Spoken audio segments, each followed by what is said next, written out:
नमस्कार भाई बहनों, आज हम बात करने वाले हैं broadcast engineering consultants India limited यानी BECIL नोएडा की तरफ से जो भर्ती निकाली गई है। हमने इस पे डिटेल के साथ वीडियो बना दिया था दोस्तों, लेकिन क्या हुआ था कि हमने इसमें फार्म भरना नहीं बताया था, जिससे काफ़ी लोग कमेंट करके हमें बताया कि सर इसका फार्म भरना बता दीजिए, फॉर्म अप्लाई करना हमसे आता नहीं है। तो चलिए दोस्तों, आज की हम वीडियो फार्म अप्लाई करना स्टेप बाय स्टेप बताएंगे कैसे क्या करना, और इसका ऑफिशियल नोटिफिकेशन फार्म जो हमने टेलीग्राम चैनल पर डाल रखा है, अब वहाँ जाके ज्वाइन हो जाइएगा, डिस्क्रिप्शन में लिंक है। यदि आपको कोई क्वेश्चन दोस्तों दिए गए व्हाट्सएप नंबर पर मैसेज कर सकते हैं, हम आपका रिप्लाई दे देंगे। तो थोड़ा इसके डिटेल के साथ हम और बता देते जानकारी, जिससे कोई नई ऑडियंस भर्ती देखने आएगी, वैकेंसी देखने आएगी, तो उसको भी पता चल सके। चलिए दोस्तों, अब आपको डिटेल बाय पहले जानकारी देते हैं, फिर आपको फार्म भरना बताएंगे आपको।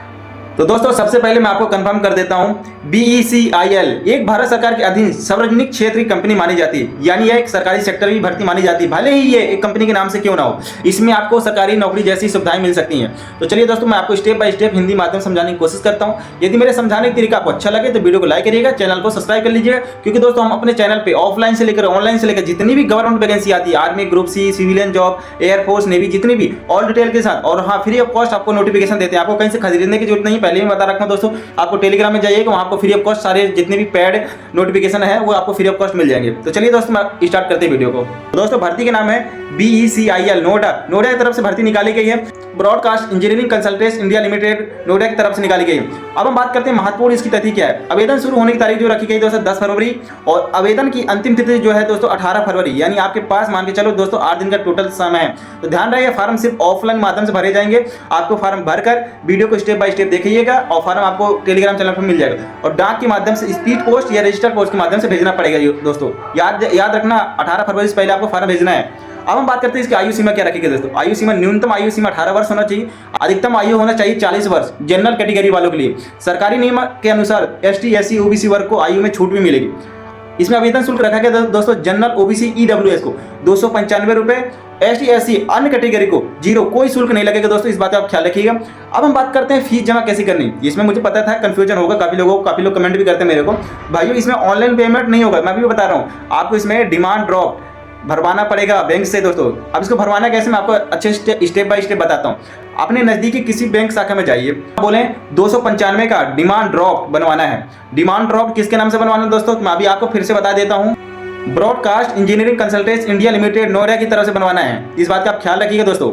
बैंक इसके लिए आपसे 295 प्लस लगभग 5 से 20 रुपए तक चार्ज ले सकता है, यानी मान के चलो 300 रुपए टोटल आपके आसपास खर्चा हो जाएंगे। ठीक है दोस्तों, डिमांड ड्राफ्ट बनवा कर अपने आवेदन के साथ फार्म भेजना पड़ेगा, उसी के साथ अटैच करना है दोस्तों, सेल्फ एटेस्ट करना है। और ध्यान रखें, अगर आप ST SC कैटेगरी से तो कोई फीस नहीं लगेगी, आपको फ्री ऑफ कॉस्ट है दोस्तों, उन्हें डिमांड ड्राफ्ट नहीं बनवाना पड़ेगा। अब हम बात करते हैं दोस्तों इसमें कुल पदों की संख्या, मैं आपको हिंदी माध्यम से डिटेल बाई समझाता हूँ दोस्तों। तो वीडियो अच्छी लगे तो चैनल को सब्सक्राइब करिएगा, वीडियो को लाइक करिएगा। चलिए दोस्तों, लाइन बाई लाइन स्टार्ट करते हैं। तो दोस्तों, सबसे पहले अपन लेते हैं मल्टीटास्किंग स्टाफ MTS में कुल पद निकाले गए हैं 10। क्वालिफिकेशन रखी गई है, भारत में किसी मान्यता बोर्ड से 10वीं पास होना चाहिए ओनली। ठीक है दोस्तों, तभी आप फॉर्म अप्लाई कर सकते हो। अब हम दूसरी पोस्ट की बात करते हैं, ड्राइवर, जो कि ये साधारण श्रेणी में आते हैं दोस्तों। इसमें कुल पद रखे गए हैं 11। क्वालिफिकेशन जो होनी चाहिए 10वीं पास होना चाहिए, लाइट हैवी ड्राइविंग लाइसेंस होना जरूरी है, तभी आप फॉर्म फिलअप कर सकते हो। अब हम बात करते हैं तीसरी पोस्ट की, लैब अटेंडेंट में कुल पद निकाले गए हैं 6। क्वालिफिकेशन जो रखी गई 12वीं पास होना चाहिए, और मेडिकल लैब टेक्नोलॉजी में डिप्लोमा होना चाहिए, तभी आप फॉर्म फिलअप कर सकते हो। अब हम बात करते हैं चौथी पोस्ट की, डाटा एंट्री ऑपरेटर यानी DEO के लिए कुल पद निकाले गए 5। क्वालिफिकेशन की बात कीजिए तो भारत में किसी मान्यता बोर्ड से यूनिवर्सिटी में ग्रेजुएशन पास होना चाहिए, तभी फॉर्म फिलअप कर सकते हो। अब हम बात करते हैं पांचवी पोस्ट की, ऑफिस असिस्टेंट में कुल पद निकाले गए हैं 12। क्वालिफिकेशन की बात करते हैं तो दोस्तों ग्रेजुएशन पास होना चाहिए, साथ में कंप्यूटर का अच्छा ज्ञान होना चाहिए, तभी फॉर्म फिल करिएगा, इस बात का ध्यान रखिए दोस्तों। ठीक है ना। अब हम बात करते हैं छठवीं पोस्ट की, टेक्निकल ऑफिसर। टेक्निकल में कुल पद निकाले गए 10। ठीक है दोस्तों, अब जो इसमें क्वालिफिकेशन रखी गई ना, तो BSc इन मेडिकल लैब टेक्नोलॉजी होनी चाहिए, और संबंधित क्षेत्र में 10 साल का अनुभव अनिवार्य है, तभी फॉर्म फिलअप करिएगा दोस्तों, इस बात का ख्याल रखिएगा। ठीक है दोस्तों। अब हम बात करते हैं सातवीं पोस्ट की, डिप्टी नर्सिंग सुपरिटेंडेंट। इसमें कुल पद निकाले गए हैं दोस्तों 9। जो इसमें क्वालिफिकेशन रखी गई है, असिस्टेंट नर्सिंग सुपरिटेंडेंट, उसी ग्रेड में कम से कम 2 साल का नियमित सेवा होना चाहिए, तभी आप फॉर्म फिलअप करिए। अब हम बात करते हैं इसमें सिलेक्शन प्रोसेस कैसा होगा। तो सबसे स्टेप नंबर 1 पे आपका इंटरव्यू, स्किल टेस्ट मतलब ट्रेड टेस्ट होता है, फिर मेडिकल जांच होगी आपकी, फिर आपको डॉक्यूमेंट वेरिफिकेशन होगा, फाइनल ज्वाइनिंग दे दिया जाएगा। इस बात का ख्याल है, इसमें कोई एग्जाम नहीं है दोस्तों, सभी स्टेज क्लियर करने के बाद ही ज्वाइनिंग लेटर मिल जाएगा, ये इस बात का ख्याल रखना। मैं अभी बता रहा हूँ आपको। अब इसमें जरूरी दस्तावेज क्या क्या है, मतलब कि आपको फॉर्म के साथ क्या क्या अटैच करना है। तो दोस्तों इसमें आपकी 10वीं 12वीं जो आप जिस क्वालिफिकेशन के हिसाब से फॉर्म फिलअप कर रहे हो उसकी जो क्वालिफिकेशन है मार्कशीट लगाना है। फिर आपको निवास प्रमाण पत्र लगाना है, जाति प्रमाण पत्र लगाना है, आधार कार्ड प्रमाण पत्र लगाना है, एक पासपोर्ट साइज फोटो लगाना है उसमें फॉर्म में, बैंक पासबुक की फोटो कॉपी और जो ड्रॉप वाली लगा के रखे उसको भी लगाना पड़ेगा दोस्तों, इस बात का ख्याल रखें। फिर अनुभव प्रमाण पत्र जरूरी है एक्सपीरियंस वालों के लिए, ठीक है, जहां मांग रहा है तो वहां लगाइएगा। अब हम बात करते हैं आवेदन कहां भेजना है। पूरा पता आपको स्क्रीन में शो कर रहा होगा दोस्तों, उस एड्रेस पे आपको आवेदन भेजना है, स्पीड पोस्ट या रजिस्टर्ड पोस्ट के माध्यम से। अच्छे से आप देख लीजिएगा आवेदन कहां भेजना है। अब हम बात करते हैं जरूरी सलाह क्या है दोस्तों। फार्म स्पष्ट अक्षरों से भरें, कोई ओवर राइटिंग नहीं, कोई गलत नहीं, कभी स्मॉल कभी कैपिटल ऐसा कुछ मत करना, ओनली कैपिटल लेटर से ही फॉर्म फिलअप करना। सभी डॉक्यूमेंट अच्छी क्वालिटी होना चाहिए, फोटो कॉपी अच्छी में लगाना दोस्तों, और सब में सेल्फ अटेस्टेड जरूरी है, और लास्ट डेट से पहले फॉर्म भिजवा देना। चलो दोस्तों अब हम चलते हैं, आपको अच्छे से फॉर्म फिलअप करना बताते हैं, फॉर्म कैसे फिलअप किया जाता है। कहीं भी ओवर राइटिंग मत करना दोस्तों, बहुत मेहनत लगती है फॉर्म फिलअप करने में दोस्तों, इस बात का आपको पता है, पैसा लगता है, इन्वेस्टमेंट लगता है, टाइम जाता है अपना सब कुछ। तो आप अच्छे से भरिएगा और टाइम से लास्ट डेट से पहले अपना फॉर्म फिलअप कर दीजिएगा दोस्तों, ठीक है ना। आप कोशिश करिए दोस्तों, मिल जाएगी नौकरी, इतना परेशान मत होइए। अब हम आपको बताते हैं फॉर्म कैसे भरना स्टेप बाय स्टेप। यदि मेरा समझाने का तरीका आपको अच्छा लगा हो तो वीडियो को लाइक करिएगा, चैनल को सब्सक्राइब कर लीजिएगा, और कोई क्वेश्चन हो तो दिएगा व्हाट्सएप नंबर या टेलीग्राम पे आप पूछ सकते हो, या यूट्यूब के कमेंट बॉक्स में पूछ सकते हो। चलिए दोस्तों स्टार्ट करते हैं। तो दोस्तों मैं उम्मीद करता हूँ कि अपने फॉर्म हमारे टेलीग्राम चैनल से डाउनलोड करके प्रिंट आउट निकलवा के फॉर्म फिलअप कर रहे होंगे, और ये टाइम से फॉर्म फिलअप करके टाइम से भेज देंगे। तो चलिए दोस्तों हम स्टार्ट करते हैं। सबसे पहली बात ध्यानपूर्वक रखने वाली बात है कि फॉर्म फिलअप करते समय कैपिटल लेटर का उपयोग करिएगा, स्मॉल लेटर का उपयोग मत करिएगा। यदि आपने ऐसा किया तो आपको फॉर्म रिजेक्ट हो जाएगा। मैं भी फिर से बता रहा हूँ, आपको करना क्या है, पहले नंबर पर आपको एक पासपोर्ट साइज फोटो लेना है, ठीक है ना दोस्तों। पासपोर्ट साइज फोटो यहाँ चिपकाना है, अच्छे से चिपकाइएगा, कहीं ओवर मिस्टेक मत करिएगा, ठीक है दोस्तों। ये होने के बाद आपको यहाँ 541 नंबर लिख दीजिएगा, इसका नंबर है दोस्तों फॉर्म का। ये लिखने के बाद दोस्तों आपको करना क्या है, आप जिस पोस्ट के लिए अप्लाई कर रहे हो, इस बात का ध्यान रखना, जिस पोस्ट के लिए अप्लाई कर रहे हो उस पोस्ट का नाम लिखिएगा, शॉर्टकट में भी लिख सकते हो, या फिर आपको पूरा एमटी यानी मल्टीटास्किंग स्टॉप करके लिख सकते हो दोस्तों, ठीक है। ये होने के बाद अपनी जो 10वीं की मार्कशीट है, 10वीं की मार्कशीट ले लीजिएगा, उसमें जो आपके नाम है, फादर नाम है, आपकी डेट ऑफ बर्थ है, जो भी है वो उसी हिसाब से अपना नाम भरिएगा, ठीक है दोस्तों। ये कॉलम बॉक्स दिखाई दे होंगे, इस बॉक्स में अपना कैपिटल लेटर भरते रहिएगा। जैसे अपना पूरा नाम हो जाए, नाम होने के बाद एक बॉक्स छोड़ दीजिएगा, फिर अपना क्या भरिएगा, अपना कास्ट भर दीजिएगा, या आपकी जो भी है आपकी कास्ट वगैरह जो भर दीजिएगा। वो भरने के बाद तीसरे नंबर पे अपने फादर का नाम भरना है, तीसरे नंबर फादर भी कैपिटल लेटर से ही भरना है। फिर एक बॉक्स छोड़कर उनका जो भी कास्ट लगता है, कुमार लगाते हो तो, यानी एक एक बॉक्स करके खाली करके भरना पड़ेगा, ठीक है दोस्तों। ये हो जाने के बाद अपना करना क्या है, अब आप 10वीं की मार्कशीट में देखिए कि आपकी डेट ऑफ बर्थ क्या मेंशन है, तो डेट ऑफ बर्थ आप यहाँ डाल दीजिएगा। आपको पहले नंबर पर डे डालना है, यदि आपके 02 डाल दिए, फिर मंथ डाल दिए, फिर ईयर डाल दिए, ठीक है। ये हो जाने के बाद आधार नंबर लीजिएगा, आधार कार्ड के पीछे आपको 12 अंकों का कोड मिलेगा, तो उसको आप आधार नंबर या फिलअप करिएगा। जैसे कि मैंने फॉर्म फिलअप कर दिया, पूरा अच्छे से लिखिएगा, कहीं मिस्टेक मत करिएगा, है ना, गोदी वोदिएगा मत। ये हो जाने के बाद 6वें नंबर पूछ रहा है ESIC कार्ड, यानी आपने पहले कहीं काम किया, प्राइवेट कंपनी या प्राइवेट कहीं भी या फैक्ट्री में काम किया, तो आपको एक कार्ड दिया जाता है। यदि वो कार्ड है तो उसका आप यहाँ नंबर शो करिएगा, नंबर डालिए, नहीं है तो ना लिख दीजिएगा, मैंने बना दिया, ना लिख दीजिएगा, कोई दिक्कत नहीं होगा। फिर आप क्या करना, पेन नंबर, यानी पेन कार्ड जो होता है, पेन कार्ड के पीछे GR से जो भी स्टार्ट होता है दोस्तों, वो अंक भरना है दोस्तों, ठीक है ना। वो नंबर डालना है कैपिटल लेटर से, जैसे जैसे उसमें दिया गया है वैसे वैसे आपको भरना है। ये हो जाने के बाद फिर 8वें नंबर पे आते हैं, आपकी क्या कैटेगरी है, आप किस कैटेगरी से फॉर्म फिलअप कर रहे हैं दोस्तों, ठीक है ना। ये हो जाने के बाद आपको कैटेगरी लिखना है, मैं आपको एक नंबर बताता हूँ आपको दोस्तों। ये हो जाने के बाद आपको कैटेगरी लिखना है, आप जैसे जनरल से हो तो आपको यहाँ सही का टिक करना है, OBC को तो OBC, ST, SC, PS, EWS others जो भी है तो आप ऐसे टिक मार देना, ठीक है दोस्तों।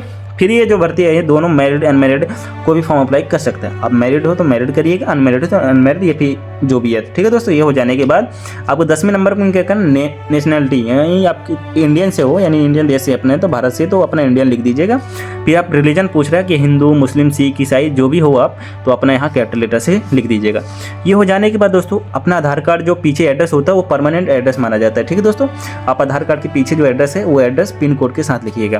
पहले अपना पूरा नाम, जो भी एड्रेस, जो आपका गाँव, विलेज, जो भी आप पोस्ट ऑफिस, तहसील जो भी लगती है यहाँ तक आप भर दीजिएगा। फिर आपको करना है सिटी भरना है, सिटी नीचे लिखना है दोस्तों, ठीक है ना। सिटी नीचे लिखना, सिटी तक के पहले जो भी आपका एड्रेस आता है, जैसे गांव, विलेज, पोस्ट ऑफिस, जो भी आपको जो लगता है, स्टेट पुलिस थाना लगता है, वो सब कुछ यहाँ भरिएगा, एक एक गैप करके। जैसे अपना विलेज डाल दिए, अपना जैसे अपने गांव का नाम डालिए, तो एक बॉक्स छोड़कर फिर दूसरे बॉक्स में लिखना, फिर दूसरे बॉक्स में ऐसे करके ना, जिसमें अच्छा दिखेगा, स्पष्ट रूप से दिखाई देगा, साफ साफ दिखाई देगा।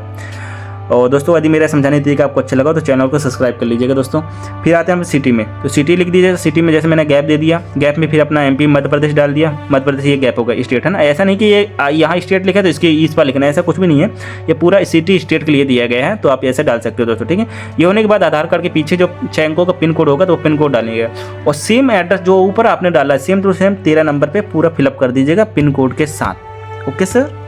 ये हो जाने के बाद अपने जो जीमेल खुलेगा, जो आपका जीमेल चलता है ईमेल आईडी, तो ईमेल आईडी मेंशन करना है ओनली कैपिटल लेटर से, स्मॉल लेटर का उपयोग मत करना दोस्तों, ठीक है ना। सारा कैपिटल लेटर से ही उपयोग करना, वही दीजिएगा। ईमेल आईडी जीमेल जो आपको चालू हो, एक्टिव हो, जो अभी वर्तमान में चला रहे हो, जिसमें आप मैसेज, ईमेल आईडी या कुछ भी ज्वाइनिंग लेटर बाई चांस कुछ भी आता है आपको, तो आप उसमें देख सको।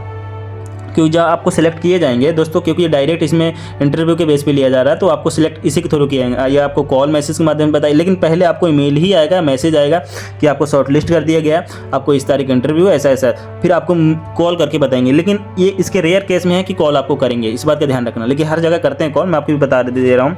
तो करना क्या, पहला नंबर आप अपना डाल देना, दूसरा अपने फादर या मदर या सिस्टर का नंबर डाल दीजिएगा। ये हो जाने के बाद जीमेल अच्छे से देख लीजिएगा, जीमेल गलत ना हो दोस्तों, ठीक, स्पष्ट रूप से भरिएगा, ठीक है दोस्तों। ये हो जाने के बाद आपको करना है क्या, हम आते हैं सेकंड नंबर पे पेज। ये हो जाने के बाद अच्छे से देख लीजिए कि कहीं दिक्कत ना हो दोस्तों। अभी भी कोई डाउट है, हाँ यहाँ डाउट होगा आपका, इस वाला खाली सेक्शन छोड़ देना, मैंने बताना भूल गया था, ये खाली सेक्शन छोड़ देना।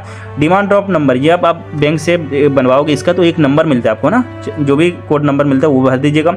डेट भर दीजिएगा, किस डेट को आपने बनवाया, और फिर यानी फीस कितनी दी है आपने, जैसे 295 जो भी लगता है दोस्तों, तो फीस भर दीजिएगा। ये हो जाने के बाद उम्मीद है कि आप समझ गए होंगे। अभी भी क्वेश्चन है तो दिए गए व्हाट्सएप नंबर पर मैसेज कर सकते हो, या टेलीग्राम भी मैसेज कर सकते हो। ये हो जाने के बाद अच्छे से देख लेना। फिर आप सेकंड नंबर पेज में आते हैं। 14 नंबर पूछ रहा है एजुकेशन क्वालिफिकेशन। आपको करना है क्या है, 10वीं 12वीं graduation, post graduation, diploma, other जो भी आपके पास है ना, तो एजुकेशन क्वालिफिकेशन जो भी है आपके पास, ये सारा मेंशन कर रखा है। आपको करना है कि 10वीं जैसे आपने कर रखा है उत्तर प्रदेश से, बिहार बोर्ड से, Jharkhand board, MP board, Rajasthan या किसी भी अदर बोर्ड से आपने कर रखा है, तो उसका मेंशन करना है शॉर्टकट में, ठीक है दोस्तों। ये हो जाने के बाद आपने कब पास किया है, पासिंग ईयर डालना है। तो आपकी मार्कशीट के पीछे लिखा हुआ, यदि आपको याद नहीं हो, मार्कशीट देखिएगा, मार्कशीट के पीछे एक लिखा हुआ ईयर, आपने कब पास किया था। फिर टोटल मार्क्स कितना था, यानी 500 600 जितना भी होता है टोटल लिख दीजिएगा। उसमें आपने कितना पाया, उम्मीद है कि समझ रहे होंगे कितना पाना। उस पाने के बाद आपको इसका जो भी परसेंटेज निकाल लीजिएगा, परसेंटेज बन जाएगा, उम्मीद है निकालते, यदि नहीं बनते बता दीजिएगा, मैं निकलवा दूंगा, ठीक है दोस्तों। ये हो जाने के बाद सेम टू सेम 12th भर दीजिएगा। आपने 12th भी कर रखा है, 10th भी कर रखा है, ग्रेजुएशन कर रहा है, पोस्ट ग्रेजुएशन, डिप्लोमा जो भी कर रखा है, तो ये हो जाने के बाद कर दीजिए।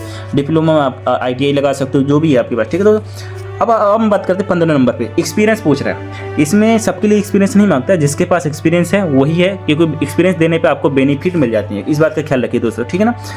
करना क्या है, पहले नंबर पे आपको दोस्तों कंपनी ऑफिस का नाम लिखना है, जिस कंपनी में आपने काम किया है, इंटरनेशनल कंपनी थी या लिमिटेड कंपनी जो भी थी, मल्टीनेशनल कंपनी थी, जो भी, तो उस कंपनी का नाम लिखिएगा। आप किस पोस्ट पे काम किए हो, जैसे MTS हो गई पोस्ट, और भी अदर पोस्ट हो गई, है ना। तो जैसे कि PM प्रोजेक्ट मैनेजर होता है ना, तो कंपनी मैंने भी काम कर रखा है तो बता रहा हूँ आपको, ऐसे आप उसका पोस्ट का नाम डालिएगा। फिर आपने ज्वाइन कब किया, ज्वाइन देखिएगा, जिस तारीख से आप ज्वाइन किए होंगे, पेमेंट स्लिप में लिखा होता है ना कि इस तारीख को आपने ज्वाइन किया, तो उसमें देखिएगा ये सारा चीज़ मेंशन किया। फिर छोड़ने की तारीख, आपने तो जॉब छोड़ दिया होगा, यदि अभी भी नहीं छोड़ रहे हो तो उसमें लिख दीजिए अभी कर रहा था, ठीक। तो ऐसे करके छोड़ने की तारीख भी मेंशन कर देना। जितनी भी कंपनी में आपने काम किया ये सब लिख दीजिएगा। फिर पूछा है इस कंपनी में जैसे आपने काम किया था, कितने साल काम किया है टोटल, तो उसका मेंशन किया है 8 ईयर, 5 ईयर, 4 ईयर, 3 ईयर, नहीं किया तो 0 ईयर छोड़ दीजिएगा। फ्रेशर हो तो आप छोड़ दीजिएगा, 0 ईयर करके छोड़ दीजिएगा, कोई मतलब नहीं है। आप ओनली इसको खाली टेस्ट बना दीजिएगा, कर दीजिएगा, जिससे आपको पता चल जाएगा कि हाँ भाई ना लिख दीजिएगा सब में, तो समझ जाएगा, ठीक है दोस्तों। ये हो जाने के बाद 7वें नंबर पर पूछ रहा है कि जैसे आपसे कॉन्टैक्ट नहीं हो पाया कंपनी वालों का, तो इस नंबर पर कॉल करेंगे। आपके रिश्तेदार का नंबर दे दीजिए, मम्मी पापा का अपना नंबर तो ऊपर दे ही दिए हैं, ठीक है, दूसरा पापा का नंबर दे ही दिए हैं, यहाँ जो अपने फर्स्ट वाले पेज में सेक्शन में दूसरा नंबर सेक्शन दिया है, यहाँ पहला नंबर अपना दे दीजिए, दूसरा पापा मम्मी को दे दीजिए। तो भी यदि बाई चांस आपका पापा का नंबर फ़ोन नहीं लगता तो पूछ के रखा है 7वें नंबर में कि अपने ये भी अपने रिश्तेदार का नंबर दे दो, जो खास रिश्तेदार हैं, सिस्टर, जो भी ब्रदर वगैरह जो भी भाई हैं, तो उनका नंबर यहाँ नाम लिख दीजिएगा, फिर उनका एड्रेस दे दीजिएगा, उनका कॉन्टैक्ट नंबर दे दीजिएगा। 2 बॉक्स हैं, 2 कॉलम है, दोनों कॉलम में लिख सकते हैं दोस्तों, ठीक है ना। जैसे यदि आपसे कॉन्टैक्ट नहीं हो पाए तो उनसे कॉन्टैक्ट हो जाए। 18वें नंबर में मुझे उम्मीद है पक्का ये सबको कन्फर्म होगा, डाउट ही डाउट है, पक्का ये बात तो है। तो पूछ ये रहा है कि देखो मैंने जैसे आपने हिंदी इंग्लिश लैंग्वेज, हम तीसरे में लिख देते राजस्थानी, महाराष्ट्र, पंजाबी, कुछ भी 3 लैंग्वेज होगी। तीन लैंग्वेज में पूछ रहा है। तो दोस्तों बोल रहा है कि क्या आप पढ़ सकते हैं हिंदी। आपने हिंदी लैंग्वेज पहले प्रेफरेंस दिया, तो हिंदी क्या पढ़ सकते हैं। तो आपको यदि आपको पढ़ना हिंदी आता है तो टिक मारिए। बोल सकते हैं क्या, है स्पीक, बोल सकते हैं क्या। आप बोल भी सकते हो हिंदी, यानी आप जो पढ़ भी सकते हो, लिख भी सकते हो, पढ़ सकते हो तो बोल सकते हो, ठीक है ना। ये स्पीक कर देना। फिर आप पूछ रहा क्या लिख सकते हो क्या, तो लिखने में भी टिक करना है, ठीक है ना। अब वही इंग्लिश, यदि इंग्लिश आती है तो आप क्या करना है, पढ़ सकते हो इंग्लिश तो ये टिक मारिए, बोल सकते हो इंग्लिश तो ये कर दीजिए, लिख सकते हो तो आपको ये करना है दोस्तों, ठीक है। नहीं तो छोड़ दीजिए खाली बॉक्स, तो समझ जाएंगे। यदि आपके पास अदर लैंग्वेज है तो वो भी लिख दीजिए। उम्मीद है कि आप समझ गए होंगे कैसे करना है। अब हम बात करते हैं इसमें सेल्फ अटेस्टेड बोला है कि इसमें कौन कौन से आपको डॉक्यूमेंट लगाना है। तो पहले आपको जो आपकी 10वीं 12वीं मार्कशीट है, डिप्लोमा है, जो लगा दीजिएगा। ये होने के बाद कास्ट सर्टिफिकेट लगा दीजिएगा। वर्क एक्सपीरियंस केवल उन्हीं के लिए जो काम किया है, नहीं तो सबके लिए नहीं है। ये लगाने के बाद पैन कार्ड नंबर लगा दीजिएगा, आधार कार्ड नंबर लगा दीजिएगा। फिर ये पूछा 7वें नंबर पर कॉपी ऑफ EPF ESI, वही नंबर है, ये वही कार्ड है जो मैं बोल रहा हूँ। यदि कोई कंपनी में काम करता है, प्राइवेट कंपनी सेक्टर में, मल्टीनेशनल कंपनी में, वहाँ एक कार्ड देते हैं हम लोग, है ना। तो वो कार्ड लगाना है, उसकी कार्ड की फोटो कॉपी लगाना, ओरिजिनल कोई भी मत लगाना, सारा कॉपी लगाना। इस बात का ख्याल रखिए, ठीक है। यहाँ अपना सिग्नेचर कर दीजिएगा। ये हो जाने के बाद करना है दोस्तों, सारे डॉक्यूमेंट आपको सेल्फ अटेस्टेड करना है। यहाँ स्टेपलर कर दीजिएगा सारे डॉक्यूमेंट, और सारे डॉक्यूमेंट इकट्ठा करने के बाद आपको एक लिफाफा लेना है। ये लिफाफा है। ये लिफाफा लेने के बाद आपको करना क्या है, आपको जहाँ भेज रहे हो, ठीक। देखो काफ़ी लोग ऐसा करते हैं कि टू यहाँ लिख देते हैं, फ्रॉम यहाँ लिख देते हैं। देखो ऐसा कोई दिक्कत नहीं है, लेकिन जो सरकारी गवर्नमेंट में होता है ना दोस्तों, क्या होता है, टू ऊपर लिखा जाता है और जो अपना फ्रॉम नीचे लिखा जाता है। तो मैं उसी के बेस पे आपको बता रहा हूँ दोस्तों, ऐसा कुछ भी नहीं। आपको जैसे भी आपको समझ आए, यदि मेरी बातें आपको समझ नहीं आ रही, बाई चांस मेरा सही नहीं लगता मेरा वीडियो, तो आप कोई बात नहीं, स्किप कर सकते हैं। और लेकिन मैं इस बीच में बता दिया हूँ कि टू फ्रॉम कहीं भी आप लगा सकते हो, कोई दिक्कत नहीं दोस्तों, ठीक है ना। ये हो जाने के बाद टू में मैं स्क्रीन में फिर से एड्रेस डाल देता हूँ। आप वो एड्रेस एक बार देख लीजिएगा, एनालाइज कर लीजिएगा, एड्रेस सही है पिन कोड के साथ, तो इसको भेज दीजिएगा। फॉर्म में आपको बता देता हूं दोस्तों, अपना नाम लिखना, पहले नंबर जो मार्कशीट पे नाम है, विलेज जहां से आप रहने वाले हैं, पोस्ट आपकी क्या लगती है, डिस्ट्रिक्ट क्या लगती है, और किस स्टेट से निवास करते हैं, किस स्टेट के हैं, पिन कोड के साथ। मोबाइल नंबर वही दीजिएगा जो फर्स्ट में आप प्रेफरेंस पे दिए फार्म में, इसमें ये मोबाइल नंबर देना है जो आपका मोबाइल नंबर हो। फादर का मत देना, मदर का नंबर मत देना, रिश्तेदार का नंबर मत देना, वही नंबर देना जो आपका हो, जिसमें आप बात हो सके, चालू हो सके। ये ज़्यादा जरूरी इंपॉर्टेंट बात है, ठीक है। ये हो जाने के बाद फिर पीछे आना है, फॉर द पोस्ट ऑफ, किस पोस्ट में कर रहा है, जैसे मैं एमटेस में कर दिया तो फॉर द पोस्ट ऑफ एमटेस लिख देंगे। किस कैटेगरी कर रहा हूँ, जनरल, OBC, ST, SC जो भी है, आप ये कर देना। ये होने के बाद दोस्तों आप इसमें 5-10 रुपये का स्टाम्प भी लगवा सकते हो, ठीक है दोस्तों। ये लगवाने के बाद आपको सारे फॉर्म को अटैच करने के बाद अच्छे से फिर से देख लीजिएगा, सारे फॉर्म को अच्छे से फोल्ड करने के बाद आपको इस लिफाफे के अंदर डाल के आपके दिए गए एड्रेस यानी 18 तारीख से पहले भिजवा दीजिएगा। अच्छा मौका दोस्तों, डायरेक्ट इंटरव्यू हो रहा है, तो उम्मीद है कि आप समझ गए होंगे। और यदि मेरी वीडियो आपको समझ आई हो तो वीडियो को लाइक जरूर करिएगा और चैनल को सब्सक्राइब कर लीजिएगा। कोई क्वेश्चन हो तो दिए गए व्हाट्सएप नंबर या टेलीग्राम में पूछ सकते हो, ठीक है दोस्तों। तो दोस्तों मैं उम्मीद करता हूं कि आप सभी ने फॉर्म अच्छे से फिलअप कर लिया होगा, कहीं भी ओवर राइटिंग नहीं किए होंगे, और बाकायदे लिफाफा वगैरह तैयार करके आप आराम से 18 तारीख से पहले फॉर्म भेज दिए होंगे। मैं उम्मीद करता हूं स्पीड पोस्ट या रजिस्टर पोस्ट के माध्यम से भेज सकते हो।